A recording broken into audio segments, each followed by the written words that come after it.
Sarah started going to the Children's Parliament when it started, really. My understanding was that the schools were, children from every school within the area were to put children forward to attend for the Children's Parliament. The children were all sent leaflets through the schools, and the parents were to respond. And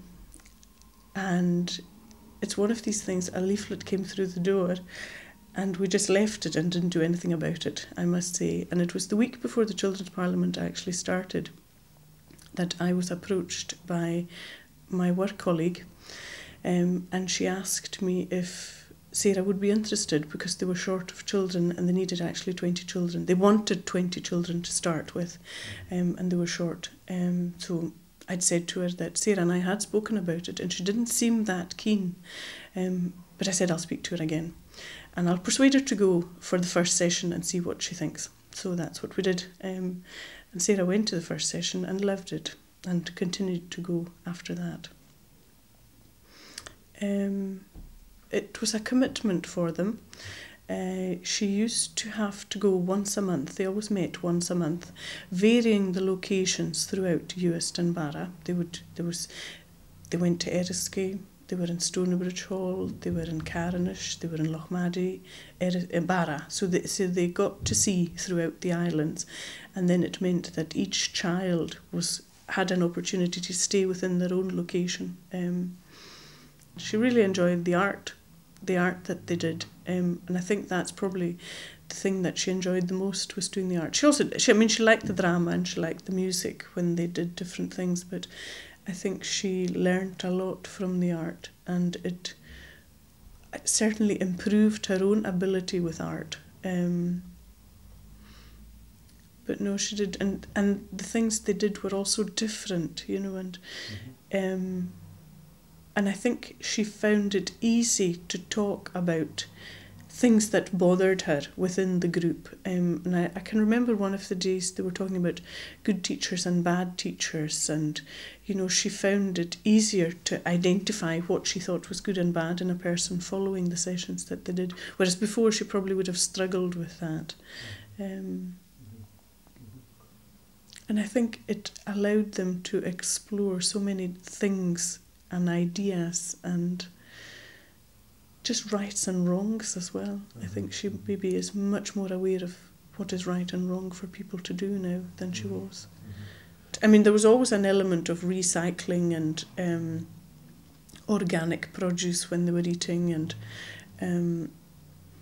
but I think in the last year of it, Sarah had a fantastic opportunity. She went to a camp for a weekend where they were studying the environment in great detail, and she really enjoyed that weekend.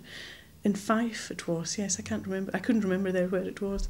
And I think that was one of the other things from the Children's Parliament. It gave her so many great opportunities. She spoke in the Scottish Parliament in Edinburgh, and she went to that camp. She had a trip to Huisker, I think very memorable trip for me, because I had grave reservations about Sarah going on the trip, and I remember speaking to Isabell Steele and saying to her that I really didn't think Sarah would cope with it, and I don't know how she would go on the boat. And I think Isabell quite rightly pointed out they were my fears and not Sarah's fears at all. And she speaks of that weekend in Huisker with great enjoyment, and the boat didn't faze her at all, which really surprised me. She has built up confidence over the years, and I do think it's to do more with the confidence that she got from the Children's Parliament than her maturing, as she would have anyway.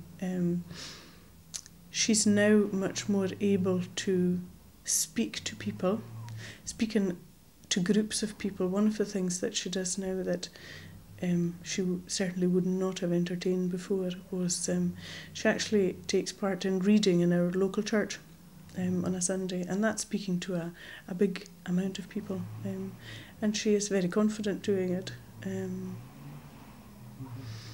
She does quote the rights and the wrongs of people freely, and is very articulate in what children's rights are. One of the things that, looking back on about the 3 years of the Children's Parliament, was possibly about when they were into the second year, there was, times that Sarah didn't want to go.